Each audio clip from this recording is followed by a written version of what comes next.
Hey guys, Kevin Gamer for Doctor Who Series 9, Episode 4, Before the Flood, and I was definitely looking forward to this episode. Last week's episode was a lot of fun, and I was definitely hoping that this would be a really great second part, and I have to say, I thought this part was actually a lot better. I think last week's episode, like I said, it was a fun episode. It was fun to watch. They introduced a really cool story, but this episode honestly was epic. If I had to pick a Doctor Who episode that was epic, this would definitely be up there, because everything about this episode was awesome. It felt like the perfect conclusion, and especially from some of the secondary characters, it really made us care more about them, and I definitely really love that. But let's get to this episode, and they're really on a roll, I have to say. In terms of Doctor Who, they're on a roll. The episodes have been fantastic, and I really have loved this story. Not as much as the first story, but I still think this has been a really great story. I think this episode definitely made it a really great, made the first part really great. So let's just get into this episode. We actually start with the Doctor breaking the fourth wall. It's really interesting.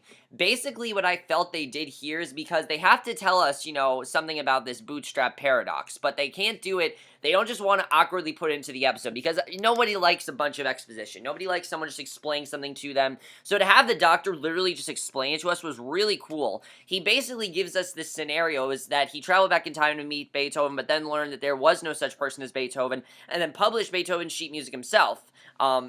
But it turns out this actually did not happen. He actually does know Beethoven, and he ends his explanation basically with this guitar rendition of Beethoven's Fifth, and I thought that was awesome. And that goes right into the intro, but it's actually a guitar, it's a guitar title sequence, which I hope they keep, because it's really fucking awesome, I have to say. I really like the title sequence of this episode, but that was really cool. I like the way that they had that in there, because it just gave us you know, it took away any exposition that we needed and gave it to us directly to us. And I thought that was really cool they did that. It kind of was like if Doctor Who was like a kid's show or something. Definitely was very cool. I really like that.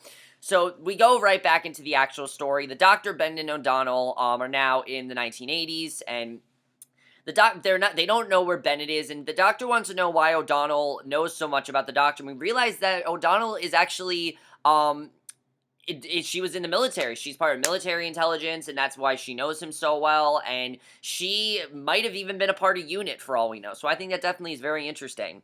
So it's the year 1980, and, you know, because if you remember, nobody really knew who he was except for O'Donnell. You know, she was like fangirling, and now we know why, because she knew the Doctor was ex-military. Well, you know, she knew the Doctor because she's ex-military. So it's the year 1980, and the village they're in bears all the signs of being in Russia, despite the Doctor's confirmation that they are indeed still in Scotland. It's the height of the Cold War, and the village was used to train soldiers for an invasion on Soviet soil. So they immediately hit upon the spaceship, which has a sheet-wrapped body inside, and the Doctor quickly deduces that the ship is actually a hearse. If you know what a hearse is, that's where they put dead people. That's basically, it's like a hearse is it's a car that most older people have, and it's not long before they meet the Undertaker, and it's the top hat wearing ghost from back of the base, only clearly still alive at this point. Of course, it's Prentice. Prentice is there, and he's Tivolian. The body is that of the Fisher King, who the Fisher King is the big villain to me in this episode. He was awesome, I have to say. Fisher King, awesome villain. I like how they introduced a new villain, not someone we already knew, because I like it when they do introduce new villains. Not that I don't like the Davroses and the Daleks and the Cybermen and things like that, but I like when they put in new villains because it's very creative, and I definitely really love that. Also, I have to say, I didn't say it before, but I really like this episode as two parts because it gave us a lot more time with the story, and if the episode hadn't been two parts, I don't think this episode would have been as good as it was. So, basically, we see an alien warlord who conquered Tivoli for 10 years, and the Doctor demands to know how he's turning people into ghosts, because, you know, he knows that the Fisher King is the one that's doing this, and for what purpose, but Prentice has no idea what he's talking about, and, of course, we know that the Doctor is now a ghost, and he doesn't know that yet, but the Doctor then rushes back to the TARDIS to call Clara on her cell phone in the future, and she tells him about his ghost, and which is not repeating the same coordinates as the others. Instead, it's repeating a list of names of the others, so that's really interesting.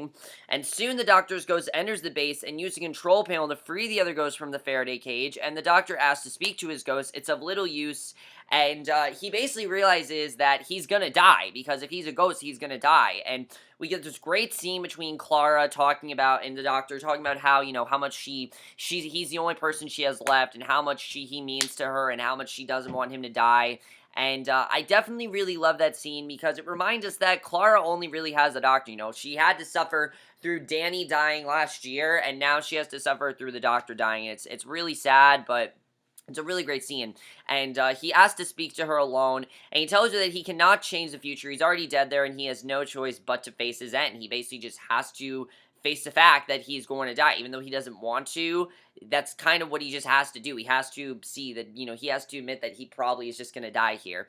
So in the meantime, Prentice returns to his ship to find the body missing, and he sees the now familiar writing on the wall just before an ominous growling shadow approaches him. And the Doctor then instructs Clara and the others to return to the Faraday cage and to put her phone outside within eyesight. The cage will block the phone signal so it cannot be taken inside. So I think that's a pretty good plan. So Bennett, O'Donnell, and the Doctor venture back outside and find Prentice's dead body in the ship. And before long, they hear the growls and screams of the Fisher King and run for cover. And what I love about this is that we don't see the Fisher King yet, but we know how powerful he is. We know how menacing he must be, and I like how they were able to introduce someone without actually having to see him. It's something that this show can do very well, and they did very well here too.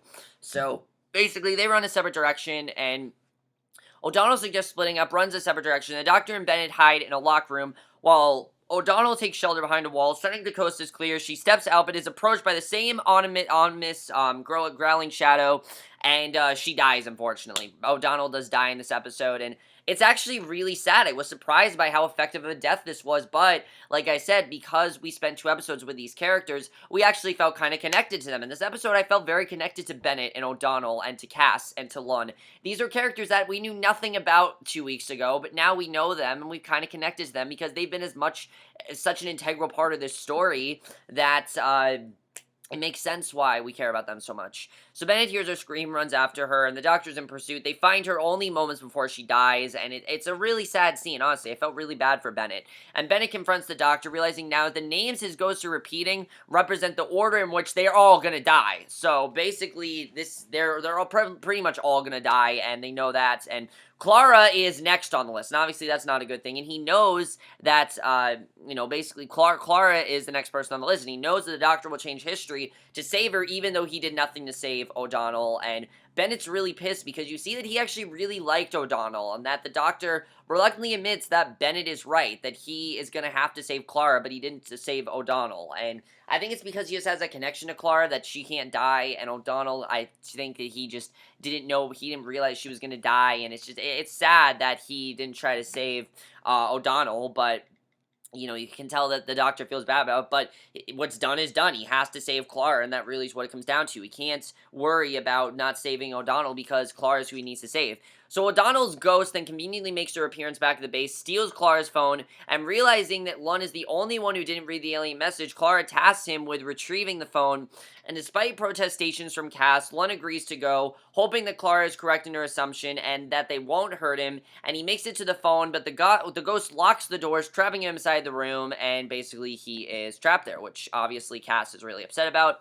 And I like seeing Cass without Lund in this episode, because, we're so used to seeing, well, just from these 2 episodes, we've seen, Lund translate for, say what Cass is saying, because, of course, Cass is deaf and uses sign language. It was kind of cool to see everyone split up here. So the Doctor and Bennett return to the TARDIS, and the Doctor announces his intention to go back to the base and rescue Clara, because time will be damned, he's not going to die, and Clara will be saved, and there's no one who can stop him except the TARDIS, and she refused to let him leave, transporting them back only 1 hour to when they first arrived, and Bennett and the Doctor then hide to avoid running into their past selves.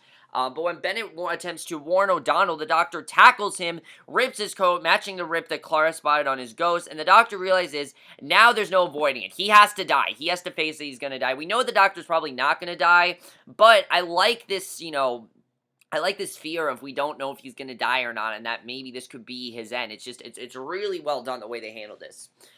So he enters the church alone, and he confronts the Fisher King, and the Fisher King looks terrifying, I have to say. Honestly, he looked terrifying. Just from the thumbnail of this episode, I mean, I could tell that the Fisher King was going to be something memorable, and he really was. And the alien confirms that he's using the message to, and we realize here why he's doing this. The alien confirms that he's using the message to create beacons who will beam the coordinates to his people, and soon an armada will arrive and free him from the suspended animation chamber he's preparing to enter, and the Doctor tells him that he's already changed history, removing the message and preventing anyone from coming to his rescue. He shoves the doctor aside, races towards his ship, and basically that was pretty crazy when that happened.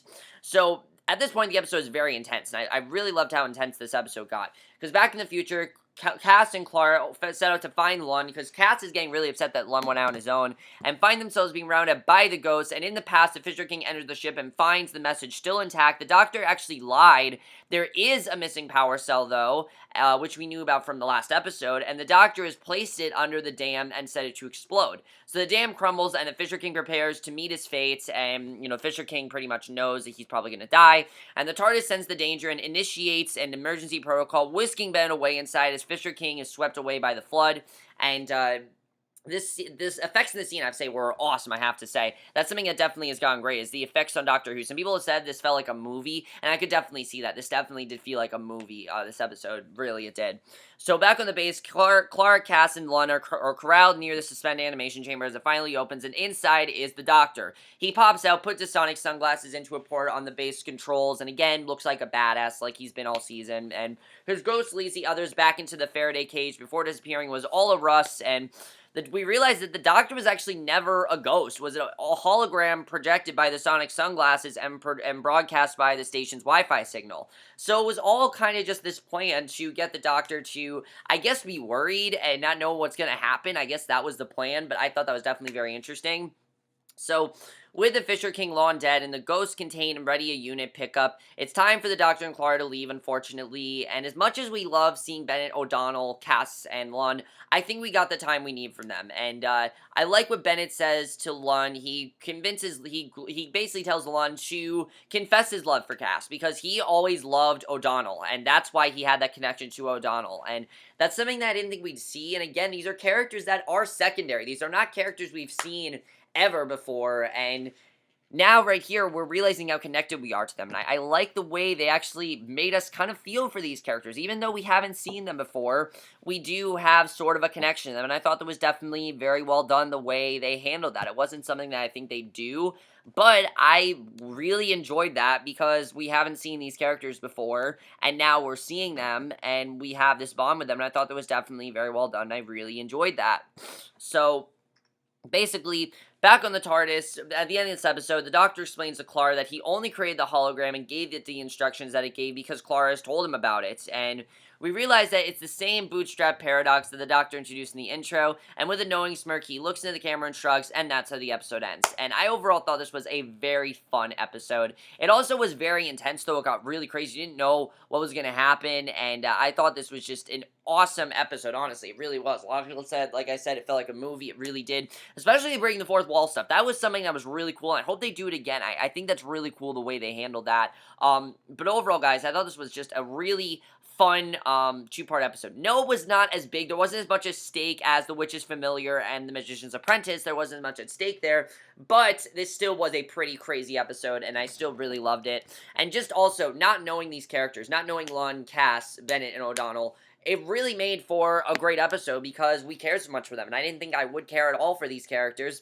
but I really did because you can tell the situation they're in, you can tell why, why they're so worried. They're kind of just, they're losing everyone. They don't know what's going on. I really loved about this episode. I really like seeing their characters this episode, something that I thought was very powerful. And I think this episode really did need to be two parts, and I really did love that. The Fisher King. I know they're never going to bring the Fisher King back, but for what he was in, he was very menacing, and they did a very good job with making the Fisher King very menacing, and I really enjoyed that, definitely. Also, the acting from Bennett, O'Donnell, Cass, and Lon, all really great. They could have easily done some very wooden performances and done really nothing with these characters, but they actually gave them stuff to do, and that's something I really enjoyed. I really didn't think we'd have anything to do with them, but we had a lot to do with them, surprisingly, and I quite liked that because I didn't think they'd really do anything with these characters, and they did, and that was awesome that they did something with them because these are characters that are important to the story, and I really enjoyed seeing that.